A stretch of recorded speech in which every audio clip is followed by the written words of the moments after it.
Okay, wonderful. Well, thank you everyone for joining us today. We have two really exciting presenters, Emma Cameron and Kathryn Stone, and they're presenting on their master's research. And I know a little bit about their research, so you're in for a real treat today. So I'll turn it over to you, Emma. Okay, great. Kathryn just told me that my screen was on presenter view. So can you see my actual slide now and not my notes? Okay, sorry, you're good. It's not presenter view anymore for some reason. Okay, so it's the slides? Yeah. Okay, great. Okay, thanks, Megan. Very excited to present some of the findings from my thesis.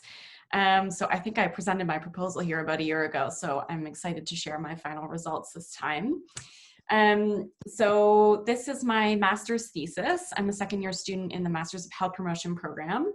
And so my work is focused on understanding access to maternal health care services and supports for postnatal Syrian refugee women here in Nova Scotia. And Megan is on my committee along with Dr. Howard Ramos, and my supervisor is Dr. Lois Jackson. So I'm going to start with a little bit of background information. So as of this year, Canada has become the #1 refugee admitting country in the world, and over 45,000 Syrian refugees have been resettled in Canada since 2015. And the majority of incoming Syrian refugees are part of a family, and they're often of childbearing age. And resettlement agencies are reporting that the majority of women that they're supporting are either pregnant, postnatal, or have a young family. And so because of this, large proportions of refugee women in Canada are in need of prenatal, delivery, and postnatal care. But in Canada, access to postnatal health care and informal support remains challenging for many resettled refugee women. So the postnatal period is often an exciting time, but also a critical period when mothers may need access to maternal health care and informal supports. So nearly 95% of all women report experiencing one or more maternal health concerns within the first 6 months of childbirth, and this includes things like mastitis, cesarean site pain, postpartum depression, and social isolation. And any untreated health problems are directly related to a decrease in women's emotional well-being and functional abilities, including an inability to care for their infant or return to work. So we really need timely and effective postpartum health care, which can prevent and improve short and long-term consequences of health morbidities for women. And in addition to the availability of formal healthcare services, informal supports that are provided by partners or family and friends also contribute to maternal self-efficacy and helps mitigate against postpartum depression symptoms.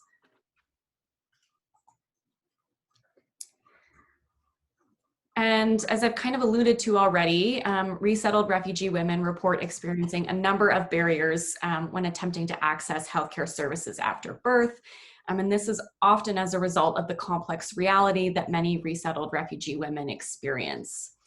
So some of the common barriers that have been previously reported includes things like language and communication difficulties between women and their care providers, irregularly provided interpretation services or no interpretation, limited access to childcare and transportation, low social support, and culturally insensitive care.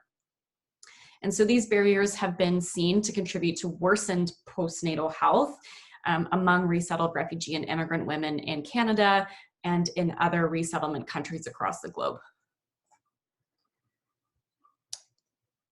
So refugee women have been or are known to experience worsened postnatal health outcomes when compared to Canadian-born women. And refugee women have a greater number of unmet physical and mental health care needs. They're 2 times more likely to rate their postpartum health as fair or poor, are 5 times more likely to develop postpartum depression, and perceive services less favorably and are less likely to have their healthcare needs met by the Canadian healthcare system. Refugee women who don't have access to services or who receive suboptimal care are at a greater risk for negative health outcomes, which can impact both mom and baby's health and mental well-being. So given the pre-existing evidence linking barriers to care to negative postnatal health outcomes, we sought to understand the lived experiences of Canada's largest growing newcomer populations. So our two main research questions were, what are Syrian refugee women's experiences when accessing both those formal healthcare services, so family docs, obstetricians, and gynecologists, but also the informal supports that are provided by family and friends. And this was all during the postnatal period in Nova Scotia. And then our second question was to identify what existing formal and informal supports are perceived to be the most valuable by resettled Syrian refugee women, and what, if any, services and supports are needed. So now I'm going to review the methods that we used in this project. So we used a qualitative approach and used elements of constructivist grounded theory. And grounded theory is designed to aid the researcher in developing a set of concepts that help to explain a social phenomenon in a social context under study. And grounded theory is an approach that's often taken to better contextualize an understudied phenomenon or experience. And so we decided to use elements of grounded theory, not to develop a full theory, but to use the techniques to analyze participants' experiences, accessing postnatal services and supports, and we use this to develop a comprehensive understanding of women's experiences. And just a little bit about my background, I don't have the lived experiences of being a newcomer, but I am a settlement support worker and a board member of a local private sponsorship group. So that was kind of my motivation for completing this study. So we used a purposeful sampling technique, and we recruited through community centers, health clinics, private sponsorship groups, and their social media. And we also used the Immigrant Services Association of Nova Scotia, who helped us quite a bit. And we made sure that all of our materials were provided in both Arabic and English. And we also had a multilingual research assistant who was able to facilitate recruitment in Arabic. And some of our eligibility criteria were that women had to live in the Halifax regional municipalities, so we didn't speak to any women who were living rurally, that they had to speak Arabic and had given birth within the last 5 years, but were at least 6 weeks postpartum, and that they had originated from Syria. So, as some of you know, my research was disrupted quite heavily by COVID-19. So I was actually supposed to start recruitment the week before everything shut down. So we had to sort of transform the way that we were going to run our data collection procedure. So rather than doing focus groups, which was what we had originally thought we were going to do, we switched to sort of a remote virtual platform and conducted interviews over the phone and on Microsoft Teams. And so the interviews were led by me, but facilitated by an Arabic interpreter. And the majority of women completed a telephone interview, and we had 2 women who did a Teams interview. So we just had a quick demographics form that we went over with women first, a verbal consent, and then we completed all interviews this past summer. So just a little bit about our analysis process. We recorded all of our recordings were transcribed verbatim by the same research assistant who led the interviews, and were translated into English. And the interviews were read by myself a number of times to familiarize myself and my investigative team with the content. And we followed this up with line-by-line coding, which we conducted, and then assigned every kind of key theme or key idea. Every concept was given a key theme or idea, and then we organized these into some preliminary categories. And then we used the constant comparative analysis method to identify similarities and differences between categories, and then organize those into themes and sub-themes. And then again, the same research assistant who was present for all interviews and transcribed the interviews acted as a second coder and reviewed all of the themes and sub-themes to make sure that they reflected the experiences of the participants. So now I'm very excited to get into the results. So just a little bit about our sample. So we ended up recruiting 11 resettled Syrian refugee women, and we actually recruited all these women very quickly, which was great. On average, women had 5 children with a range of 2 to 8 kids. All of our participants were married. 9 women arrived through the government sponsorship program, and 2 arrived through the private sponsorship program. Most women came to Nova Scotia in 2016, but some came as late as 2018. And we had a demographics question asking about income, and all participants selected the answer that they had enough to cover basic necessities, but were not able to save. So through our analysis, we identified 4 key themes. So the first was around the importance of social support, then about the presence of structural barriers and how that influenced access to healthcare. And then our third theme was about provider paternalism and women's decision-making autonomy. And lastly, missing and valued services for women. So I'm going to start with social support because this was definitely the biggest theme that we identified, and also an area that's sort of understudied in the literature in the context of refugee women in Canada. So every participant in our study described feeling homesick and isolated, particularly within the first few years of arriving in Canada. And it's worth noting that every woman that we interviewed had been separated from their extended family through the process of the conflict that they had lived through, and then resettlement. And this was found to be particularly stressful during the postpartum period. So as you can see in the first quote that I have here, it was hard for me to give birth when I had none of my family around me. I haven't seen my family in 10 years. So while women said that this was particularly challenging anyways, and part of the resettlement process, it was particularly impactful during the postpartum period, when women were previously accustomed to having quite a high level of support from their female relatives. And so you can see at the bottom here, there's another great quote from one of our participants. In Syria, it was better than here because I had my family and my mom to support and help me. So some participants actually identified that the birth that they had prior to coming to Canada, even if it was in the context of living in a refugee camp or living in Syria, which was in active conflict, they felt more supported because they had access to mothers and sisters who were able to help them by preparing meals, taking care of their other children, cleaning the house, and providing emotional support and stability. So some women were able to develop relationships with friends and neighbors who had a similar ethnic, cultural, and religious background, especially if they spoke Arabic. And participants identified these friends as kind of a chosen family. And they did sort of the similar things that family had often provided for them. So again, cooking, bringing family food, helping with cleaning and infant care as well. But even when friends were available to help and provide informal support, some women felt uncomfortable asking them for help, recognizing that they had their own families to care for.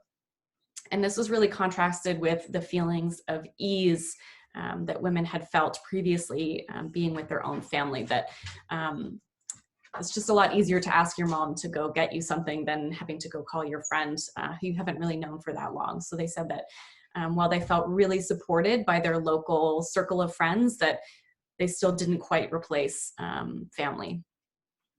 And so lastly, a lot of women in the study did identify that they had essentially no social support, and that the only support that they did have was provided by their partner or any older children that they had. And so these women really struggled in the postpartum period. And so for these women who really didn't have a lot of social support, they described having significant impacts on their mental health and physical health after the birth of their children. So women reported feeling low or depressed after resettlement, which was exacerbated during the postnatal period. So you can see in this first quote here, one of our participants said that it was the first year she had ever been away from her family, and that she was depressed. And so this was commonly cited. Lots of women use the word depressed or anxious, stressed, isolated.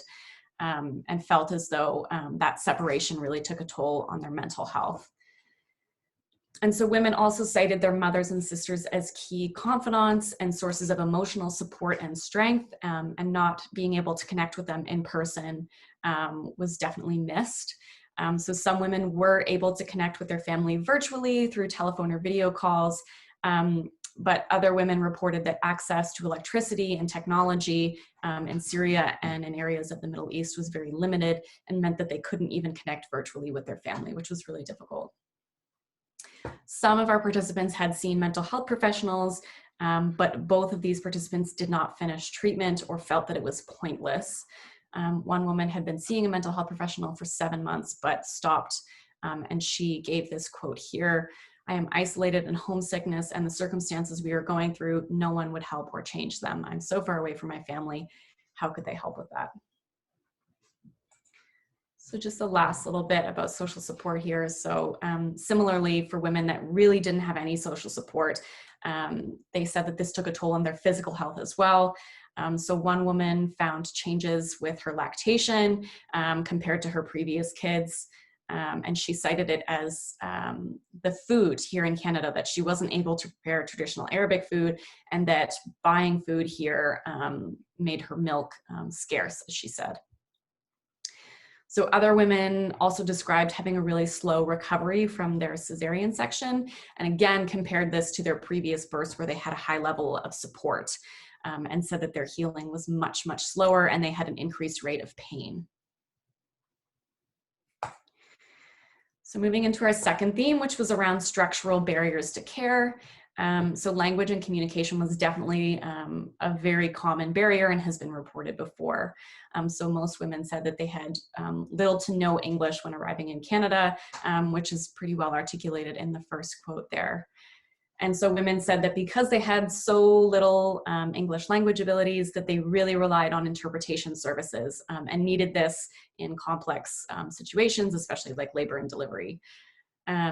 Women also described having a preference for in-person interpretation compared to telephone interpretation. However, sometimes waiting for an interpreter resulted in delayed care and forced women to communicate without an interpreter if they weren't able to wait, which obviously can result in miscommunication between the provider and patient. So women also reported feeling or finding it challenging to understand referrals and treatment instructions, because these were often only provided in English, and they relied on their children to help them understand these, and their kids also helped them schedule appointments over the phone, which made a lot of women feel uncomfortable because they didn't want to have to ask their kids to help them with this. So like interpreters are not always available or provided. And we actually had several women describe how no interpretation was provided during labor and delivery. So I included this quote here at the bottom, which is probably one of the most impactful quotes from all of our data. The woman said, "I desperately tried to tell them that I wanted an epidural. I tried to explain to the doctor and the doula by pointing to my back, but they could not understand. They thought I wanted them to massage my back. I suffered a lot and was in labor for 8 hours and could not communicate what I needed. I just cried." And this woman, when she got pregnant again, she said that the first thing that she did was go to her family doctor and ask her to write down or tell someone somewhere that she needed an epidural with her next baby, because she was so traumatized by her previous experience. So some other structural barriers included women having difficulty finding affordable, trustworthy childcare, and this led women to either skipping appointments or having to bring children with them. And this was further complicated by women's dependence on public transit. So many women, because they were on social assistance, lived outside of the city center and didn't have extra income to buy a car. And so this meant that they were dependent on 3 to 4 buses, women described. And this often resulted in delayed or missed appointments. Women also said that this was exacerbated in the winter by snowy weather, which led to more delays in bus timing and led to missed connections between the 2 buses, which just led women to miss their appointments. So the third theme, which was really kind of a new piece that we found that's not been reported in the literature a lot, was around provider paternalism. So we had quite a few participants who described a variety of different interactions with their care providers, in which decisions were made about their care with which they did not agree or consent to. And women described feeling as though their preferences for care and their medical autonomy was not respected or recognized. So one of the first examples we had of this was a family doctor who actually canceled a referral to a mental health care provider for a woman. So I included a quote here from that experience.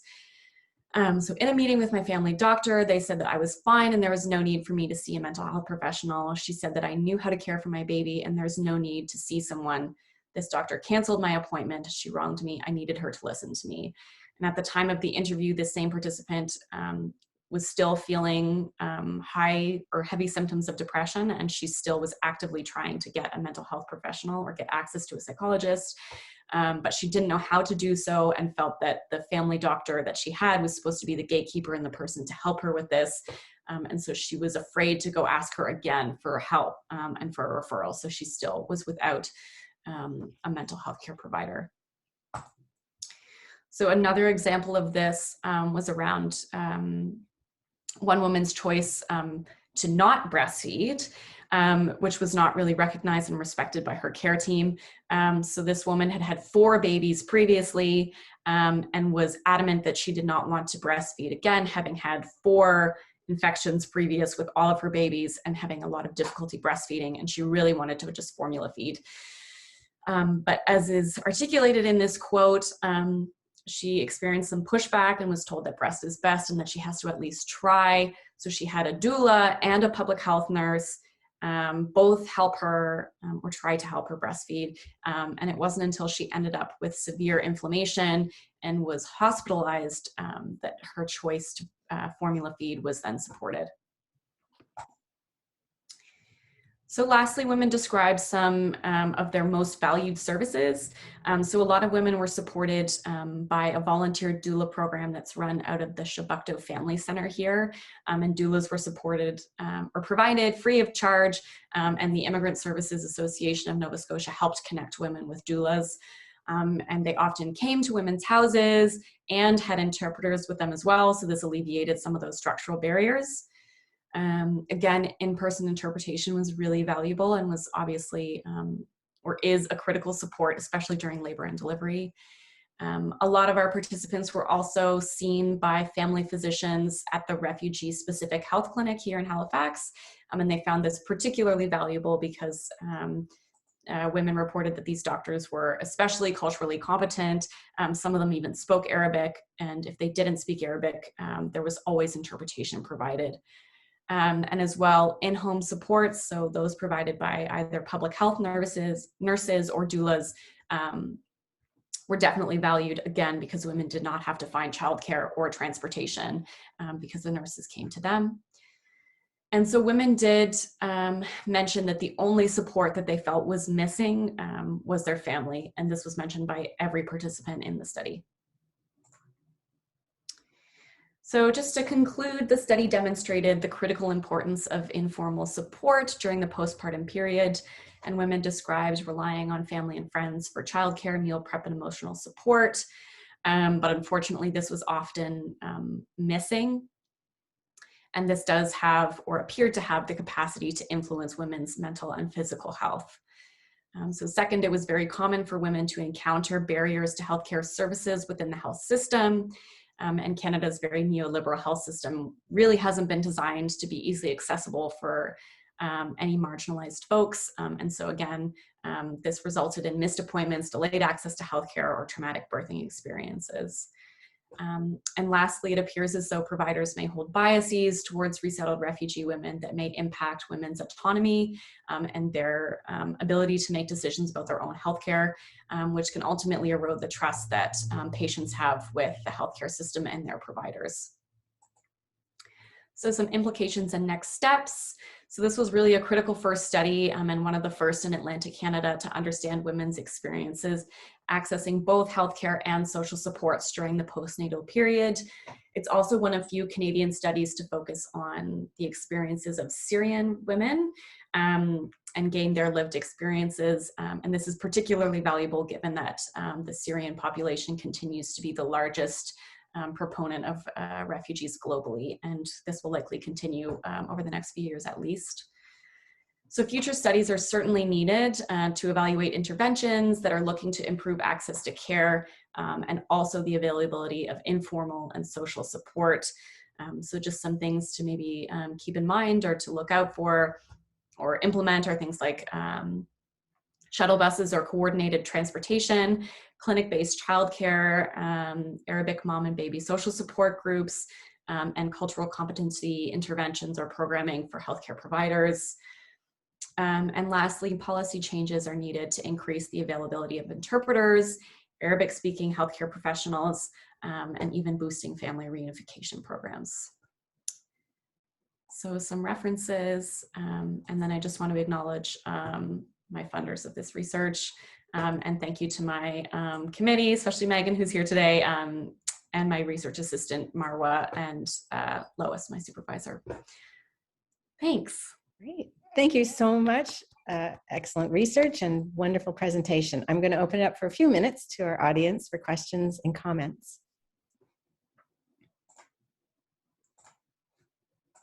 So feel free just to jump in, anybody. I guess I'll go. Yeah, Emma, that was great. I know we've discussed a little bit already about your results, and I've been so intrigued by them. So it was nice to hear you present them. I'm wondering what I'm imagining all of this is probably exacerbated by COVID. Can you talk about your interviews during the time of COVID and what role or what impact for the women COVID made on any of these issues, and whether or not increased virtual care access improved any of these services or situations? Yeah, just eager to hear your experience. Yeah, that's a great question. And really pertinent because I'm in the middle of writing up our COVID results paper. So we did actually ask women who gave birth during COVID or had a young baby during COVID about their experiences. And it was really mixed. So for some women who were already very socially isolated, they basically said that there was no difference for them between if they had had a baby before and during COVID, because they already had so little social support that they felt like nothing had changed. So they were kind of already used to not having anyone support them and being kind of isolated and on their own. And so when COVID happened, their experience didn't really change.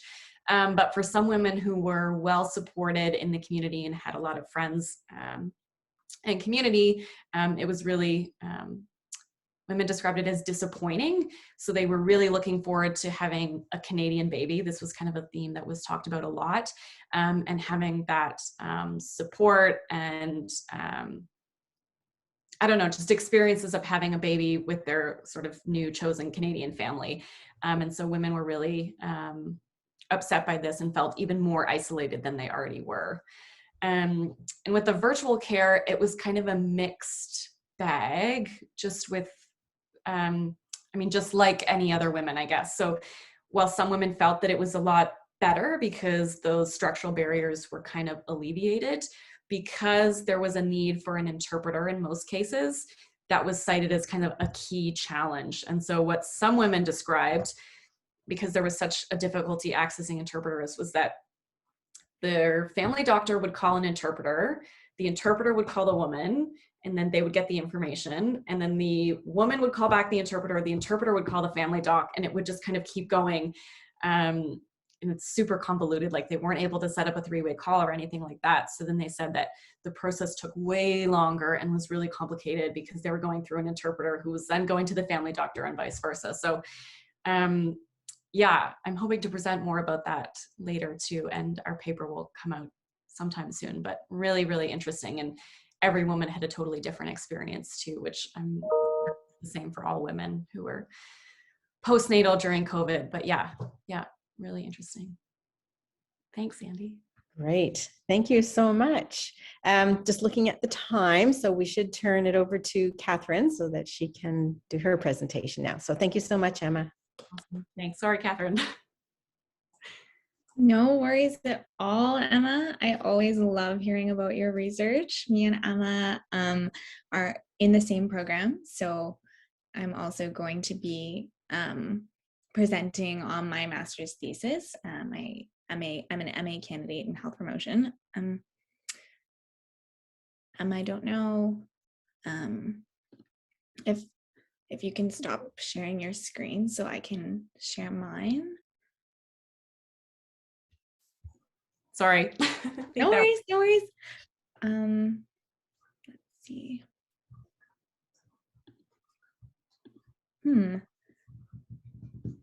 I'm just getting a block here for trying to share my screen. So bear with me.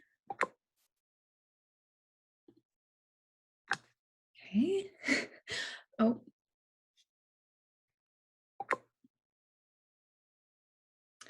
Okay. So I'm just getting a notice that says Zoom will not be able to record your contents of your screen until it is quit. So I'm I'm so sorry. I'm going to have to quickly quit Zoom and then rejoin. That's okay. Okay, I'm so sorry We about will that, but I'll make the presentation speedy to keep us. That's great. And in the meantime, we can go back and chat with Emma if anyone had any comments. Just I had a question or just a comment. Just really found your presentation and your results are really interesting. I work with some international students and patients in the past around mental health, and very interesting around the use of interpreters because a lot of them are terrified of having an interpreter because they probably know the interpreter. Mm-hmm. And so I was interested in some of you had a few people, wanting interpreters, but wondered about culture kind of stuff. And they're having a baby, and so that's one thing. But was anybody afraid of sharing information? Yes, definitely. So there was a lot of comments about just not feeling comfortable in the presence of an interpreter. And for women who had been able to access an Arabic speaking provider, this was definitely preferred. So, I mean, really the best option is to kind of diversify our healthcare workers so that we can just remove the need for an interpreter altogether. But it's certainly an issue in Halifax too, where the community is quite small and there's a lot of, usually the number of interpreters is quite low. So people usually know the interpreters or they've had them before. And if they're an interpreter for this person, they probably are interpreters for a lot of other women too. So there's definitely a little bit of discomfort there. And some women expressed preference bringing a friend with them rather than having an interpreter that they might not be as comfortable with. But really the crux of it is that removing the need for interpreters altogether would be the best option. So looking at ways to promote, diversifying the healthcare workforce and how do we get more Arabic speaking doctors and psychologists and nurses involved. Yeah. Thank you. I'll turn to Kathryn. Thank you.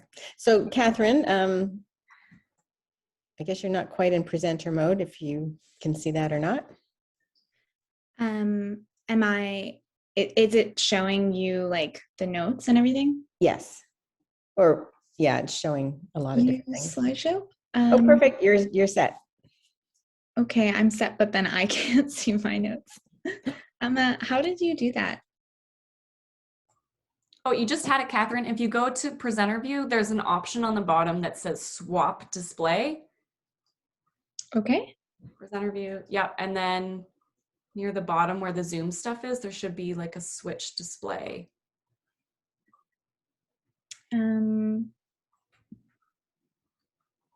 You had it before, so I don't know what happened. I had a feeling this would, so what did it look like? What did it look like for you? If you go, where the Zoom, like where the options are. Like right here? No, wherever the Zoom information is on your screen. It's part of Zoom, not part of PowerPoint, I don't think. Okay. No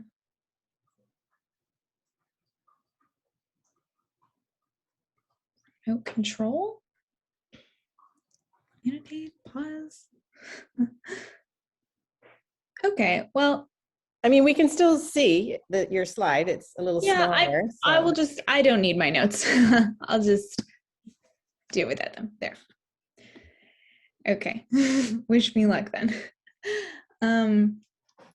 So my my thesis isn't quite as far along as Emma's, so I'm still going to share my results, but they're not quite at the place where Emma's are, and I'll end at my results and sort of won't elaborate on too much discussion or anything like that.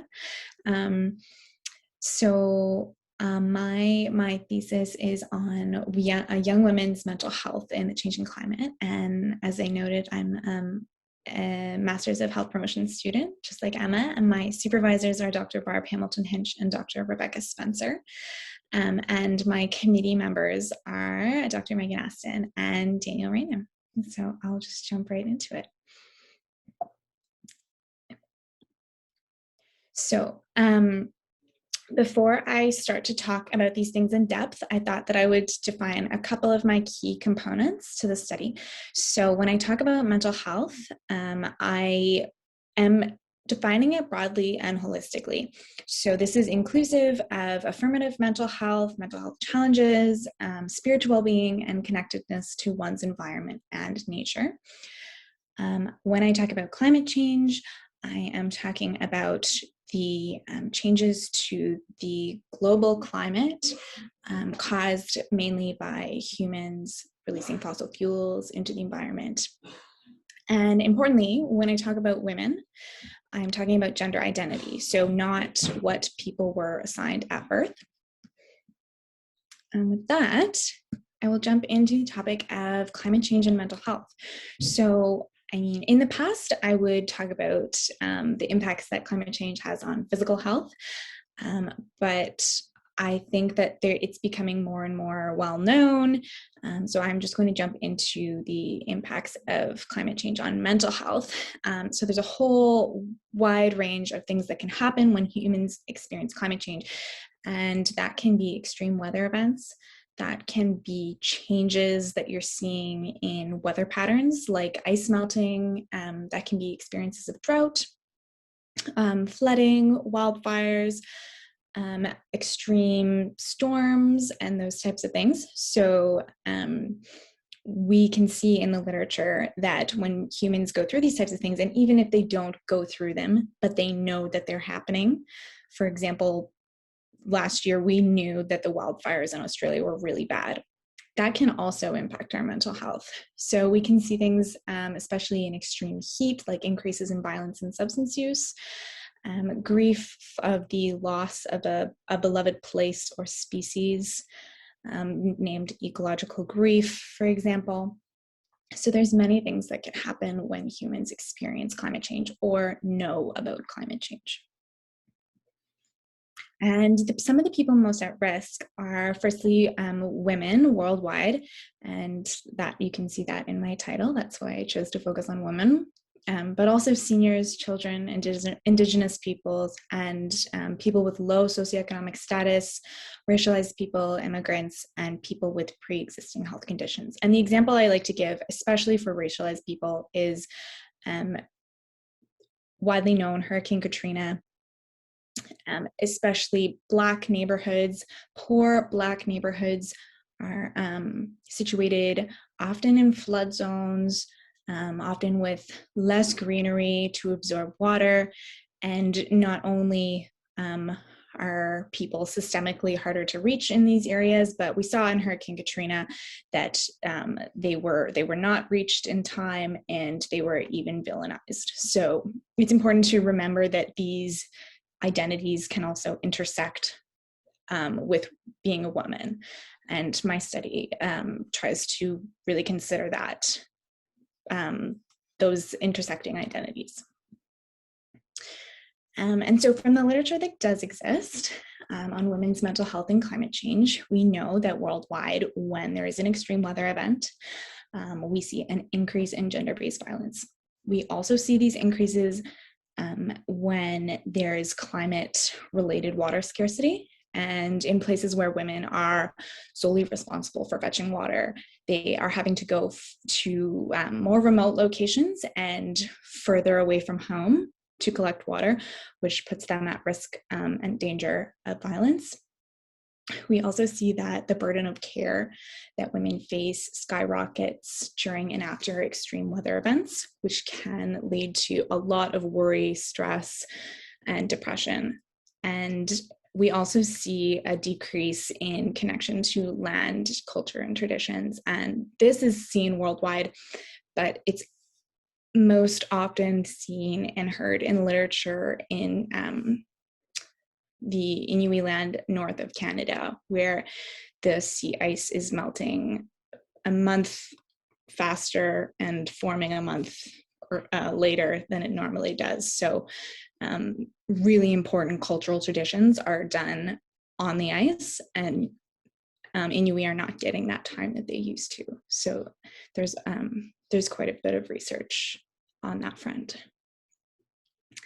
So I chose to focus on young women, and probably everybody knows Greta Thunberg, but I always say that she is one in thousands of young women all across the world who are devoting their lives to protecting the earth. So we're seeing that young women are leaders in climate advocacy. So there's been this surge of young women, which is why I chose to focus on youth. Some gaps in the literature are, first of all, that mental health and climate change is an untapped area. Mental health, the stigma is still alive and well, and you can see that when you read a lot of climate literature. It's tending to focus a lot more on physical health. So that by itself is an untapped area of research, but also research that does focus on mental health often excludes women or just does not talk about gender at all. And then in turn, studies that do talk about women do not talk about mental health. So there's a gap there. And then I have yet to see a study that focuses on young women at all. So with that, my main research question was to what are young women's perceptions of their mental health in relation to the changing climate in Nova Scotia? And my objectives were to understand how young women perceive their mental health in relation to the changing climate, and how women's experiences within the changing climate are personally, socially, and institutionally constructed. And to uncover what young women would like to see in terms of climate adaptation and mitigation at many levels. And I've decided to take a feminist post-structural approach to this research. It is really fitting because it seeks to uncover areas for change, strategies, and opportunities, which is extremely important when talking about climate change, because it's a topic that needs immediate change for us to be able to sustain living on Earth. It recognizes that truth and reality have been constructed in a patriarchal society, which was really important in analyzing my participants' quotes. And then FPS also recognizes that knowledge and truth are not neutral, but tied to power relations. So I collected data this fall, and I in total had 9 participants. And I prefaced talking about my data by saying that some participants did say things like as a woman, or imply that they were part of that group, but my inclusion criteria included two-spirit people and gender non-conforming folks. So I'll be using they as the pronouns for all of the participants, and APA requires neutral, unbiased language anyways. And then I am also wanting to state that I interviewed 3 BIPOC participants, and some others indicated being white, but some didn't. So I like to be upfront about that data. And for data analysis, I used discourse analysis. And I used sort of these 5 steps that Megan has laid out in one of her papers for discourse analysis informed by feminist post-structuralism. So I sort of took these steps and put them all in an Excel spreadsheet. We went back and forth with my committee, had a wonderful meeting with Megan, where we really dove into a lot of the power relations and dissected whether participants were accepting or challenging. And so that's kind of the stage that I'm in now. So I've done a fair bit of analysis, but I'm not completely finished. But from what I have seen, I do have 3 major chapters. So the first one is climate change and health. Then I have another one on gender, and then I have another one on the change we wish to see. And these, if you remember, line up quite well with my objectives, because I wanted to see how women perceived their mental health in the changing climate, how it was socially and institutionally constructed, and then I wanted to find out the changes that participants wanted to see. So the first theme in our mental health chapter was hopelessness. And participants used very hopeless discourse when talking about climate change. They were very doubtful that it could be something that could be addressed in time. They didn't think that that people in power are not taking action. It's too late. So P3, for example, says the world is definitely going down from climate change. And P9 at the bottom said that there's no silver lining. And a lot of the time participants mentioned not wanting to think about it at all because it's such a grim topic for them. Something else that participants discussed was a fear and anxiety. And this fear was for themselves somewhat, and it was for the weather impacts that they were experiencing. But a lot of it was for the future. So this participant quote that I have here says that they get anxious and scared that there's not going to be a good future for future generations. So a lot of the conversation then turned to, well, are we going to have kids? Is that really responsible? And no participant really gave me their answer. They never said, I'm going to have kids, I'm going to birth my own babies anyways, or I'm not because climate change is too scary. But that was definitely something that they were thinking about, and that they were scared about because they weren't sure that their kids, if they did decide to birth their own children, would have a sustainable future to live in. Another theme that was uncovered was grief and frustration. So a lot of participants, interestingly, talked about a heaviness when discussing climate change. So P2 here says that it can weigh on you a little. And then especially when you get into the topic of then having a family, it just feels super heavy sometimes. And with this, paired with this was also a frustration because they felt that not enough was being done to mitigate climate change. So this participant, number 4, said that it would drive them crazy being in a building where they knew a bunch of electricity would be wasted, and these weren't good feelings to have.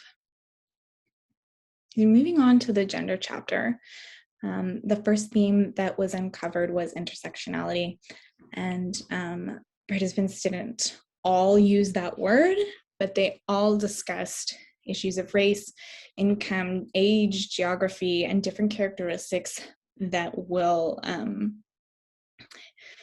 intensify a person's climate experience. So, for example, P1 noted that Indigenous people bear the burden, and within that, Indigenous women bear the burden of climate change.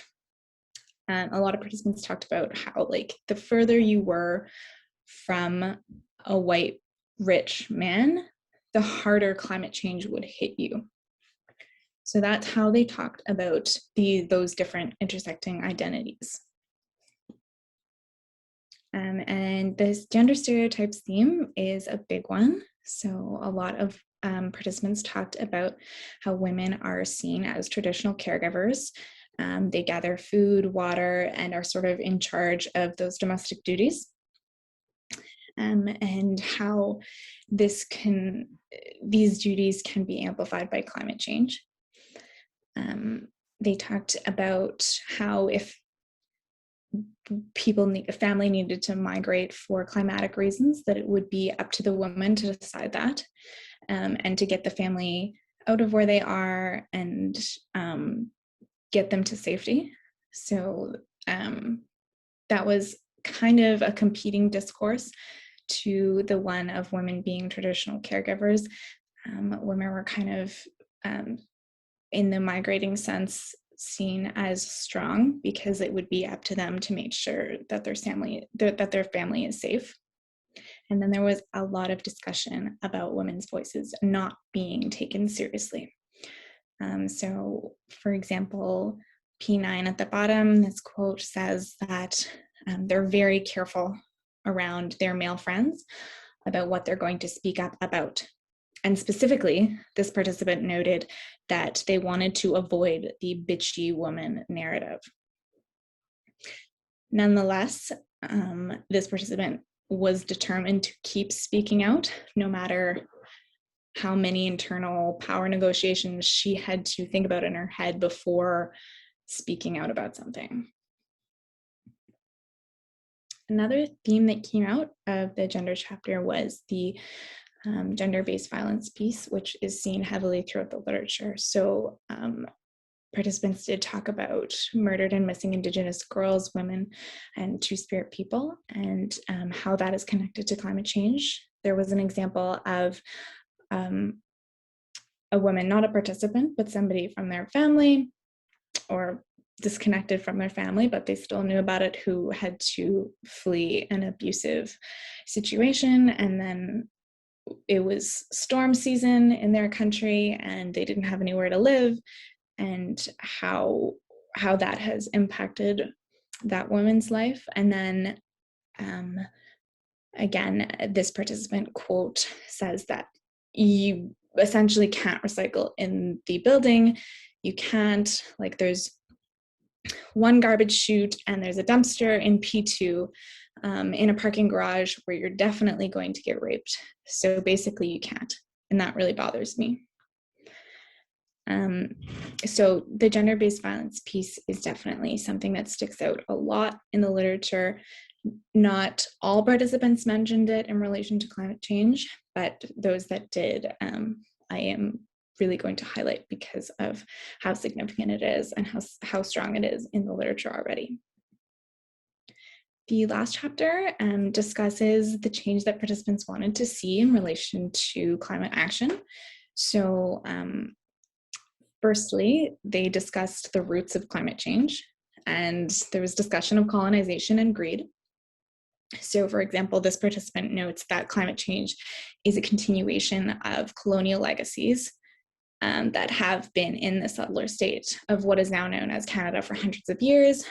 They note that residential schools and essentializing Indigenous people to reserves wasn't fully successful in its intentions to disconnect the land and the natural world from Indigenous people, but climate change might be.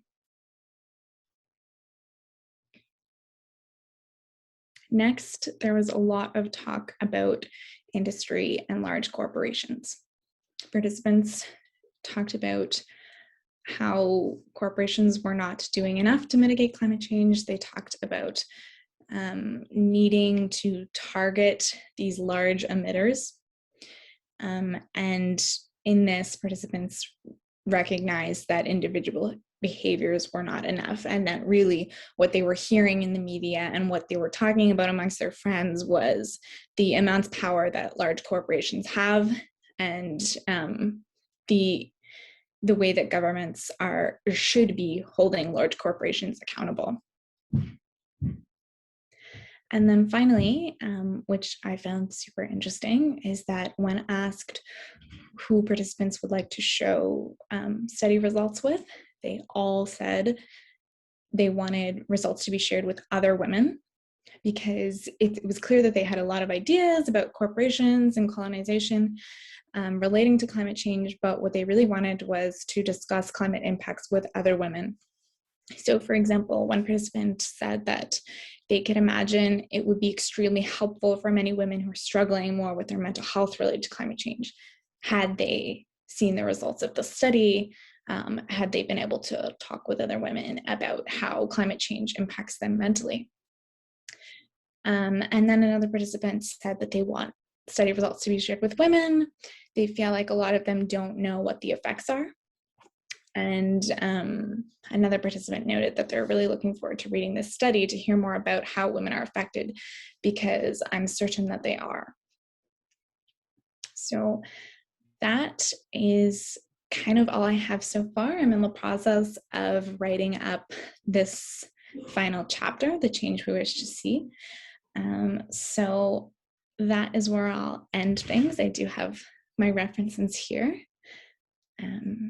But if we have time, Megan, if anybody has any questions, I'd be happy We to. do, absolutely. Thank you. Again, awesome research and a wonderful presentation. So yes, audience, please ask questions, comments. We do have a few more minutes.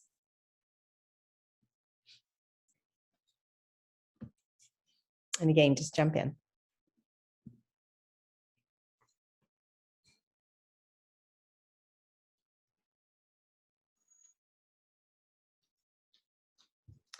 I have a question. I wanted to wait. I don't want to take up all the airtime. I'm wondering, like, to what extent that the women in your study were engaged with, like, because you mentioned they want other women to share their stories or kind of connect with them. So were the women or the participants in your study mainly people who were kind of isolated in their activism, or were they part of other groups and engaged with climate change? You know, I'm not sure the ages, but depending on where they are, like in university or in their community, like, did you find that, or were they quite more kind of on their own in their pursuit of this? Yeah, so that's a great question, because I actually found this really interesting, because I had expected to, in my recruitment, and the ages was 16 to 28 is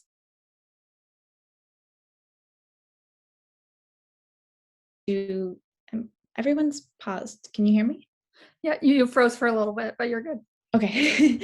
Yeah, so I had expected to recruit sort of the Greta Thunbergs of the world. Like, I expected to get young women who were super involved in climate strikes, Friday for Future, but I actually didn't.